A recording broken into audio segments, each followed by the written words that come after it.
જય સ્વામિનારાયણ. આજના દર્શન. જય ગણપતિ દાદા. જય કષ્ટભંજન દેવ. જય સ્વામિનારાયણ. ચરણ સ્પર્શ કરી આશીર્વાદ લેવો બહુ સરળ છે, પરંતુ આપણા કર્મ જ્યારે કોઈના હૃદયને સ્પર્શ કરી જાય ત્યારે એના હૃદયથી આપણા માટે જે આશીર્વાદ નીકળે છે એ જ સાચા આશીર્વાદ છે. Good morning. જય સ્વામિનારાયણ. જય સિયારામ. જય શ્રી કૃષ્ણ. જય માતાજી. ઓમ નમઃ શિવાય. સત્યમે વિજેતા સિદ્ધેશ્વર મહાદેવની જય. આજે કે આપણેથી ઘણું દૂર કીટ આપવા જવાની છે. જય સ્વામિનારાયણ બા. જય સ્વામિનારાયણ. કેમ છે? સારું છે, સારું છે. એકલા જવું? એકલા છે. તમારે દીકરો? એક હતો, પાછો જ આવડો. શું તકલીફ થઈ હતી બાઈને? હે? તકલીફ શું થઈ હતી એને? એ કોને ખબર, હીરા દેવા ગયો હતો. હીરા દેવા ગયા હતા ને પછી કઈ ઘેરે પાછા ન આવ્યા? લાશ આવી ગઈ. અરે છે ડાયરેક્ટ. સોરી હોય તો થાય નહીં ગયો. ત્યાર પછી ના એકલા જ રહ્યો. તો તમારું આ ખાવા પીવાનું ગુજરાન કેવી રીતે? બહાર રોવાય નહીં? રોવાય નહીં. આપણે એની લેણા દેવી બાદ તમારે પૂરી થઈ હોય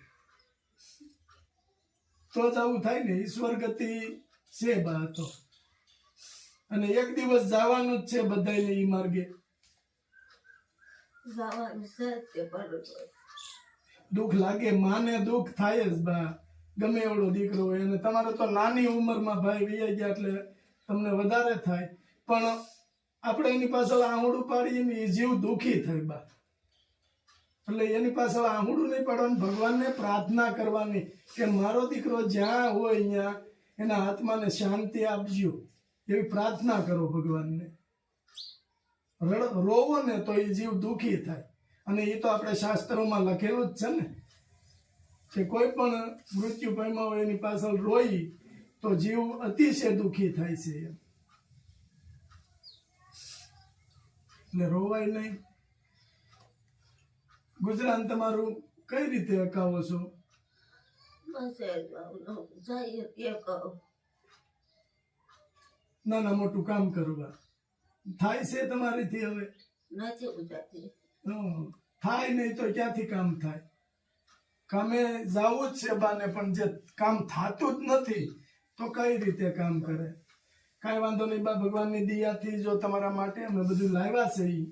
તમારે 6 મહિના જમવા બાબતની ઉપાધિ નહીં એવું આપણે એટલું અમે લાવ્યા છે, બરાબર? અને ભગવાનની દયાથી આગળ જતા કે જ્યાં સુધી તમે સવો ત્યાં સુધી કોઈ ભગવાનની દયા થઈ જાય તો ત્યાં સુધી આવશે. અને અમારી કોશિશ તો એવી છે કે તમારો જે પાછલી જિંદગી છે ને એ દુઃખી ન થાવ તમે. આ રીતની આપણે કરશું, બરાબર? એટલે તમારે કોસવાનું બિલકુલ નહીં. એમ માનવાનું ભગવાને તમારી પાસેથી એક દીકરો લીધો છે, સામે 2 દીકરા આપ્યા છે, એમ માનવાનું તમારે. જો આટલું લાવ્યા છે તમારા માટે, એટલે હવે તમારે 6 મહિના સુધી કાંઈ પણ વસ્તુ લેવી નહીં પડે. તમારે 6 મહિના આરામથી વિયા જાય. તો 6 મહિના સુધી તમારે ખાઈ પી આનંદ કરવાનો અને ભગવાનનું ભજન કરવાનું. જે ભગવાનને તમે માનતા હોય, અને માતાજીને માનતા હોય તો માતાજીનું માળા કરવાની, ભગવાનનું ભજન કરવાનું, અને ભાઈના આત્મા માટે પ્રાર્થના કરવાની કે મારા દીકરાના આત્માને શાંતિ દેજો, બરાબર? આટલું લાવ્યા છે. કયો છો તમે? શું કયો છો તમે? આ ઓળી કો ભાઈ હોય એવું હોય, દીકરો હોય તો બરાબર છે બા, પણ આપણે લેણા દેવી પૂરી થઈ ગઈ હોય તો શું કરવું? આપણે એની લેણા દેવી પૂરી થઈ ગઈ. તમે કોસવાવું નહીં. મેં તમને હમણાં કીધું ને કે કોસવા હો ને તો એ જીવ દુઃખી થાય. એના માટે તમારે એક વસ્તુ હું તમને કહું છું કે જો આની અંદર આ બિસ્કિટ છે, બરાબર? આ બિસ્કિટનું આ બેને જેને કીટ દીધી તો એના કર્મ સારા થયા. અમે અહીં સુધી પહોંચાડી તો અમારા કર્મ સારા. અને આ તમને હું આપું છું તમારા હારા કર્મ કરવા માટે. આનો ભૂકો કરી અને કીડિયારું પૂરવાનું, પક્ષીઓને આપવાનું, એ કરજો, હાલજો. આ તમારા હાથથી પૂન કરવાનું છે, તમારા હાથથી દાન. અને તમારા દીકરાને પ્રાર્થના કરવાની છે કે હું આ કીડિયારું પૂરું છું, મારું અને મારા દીકરાનું રક્ષણ કરજો ભગવાન. એવી રીતે પ્રાર્થના કરવાની છે. રડો તો એ જીવ દુઃખી થાય. ભાઈની થોડી શાંતિ હોય કે એને મનથી તો હોય ને કે મારમાં એકલા છે, એનું કોણ. રોવાય નહીં. ભગવાનની દયાથી ખાઈ પી આનંદ કરો અને ભગવાનનું ભજન કરો. અને તમારા હાથથી કીડિયારું પૂરશો તો ભાઈના આત્માને શાંતિ મળે. પક્ષીઓને ખવડાવો, કૂતરાને ખવડાવવાનું તમતારે. અને આવનારે સમયમાં કે આ પાછલો જે તમારો સમય આવે છે એમાં તમે દુઃખી ન થાવ, એટલા માટે તમારા હાથથી તમારા હારા કર્મ કરવાના. બા એટલા દુઃખી છે, બોલી નથી શકતા.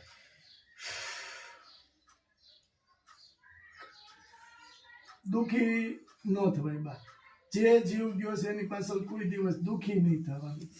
પ્રાર્થના કરવાની કે એના આત્માને શાંતિ આપજો ભગવાન. આપણે ગમે એમ જોડશું, પાછું મળવાના તો નથી. ગમે એમ એની પાછળ જોડશું.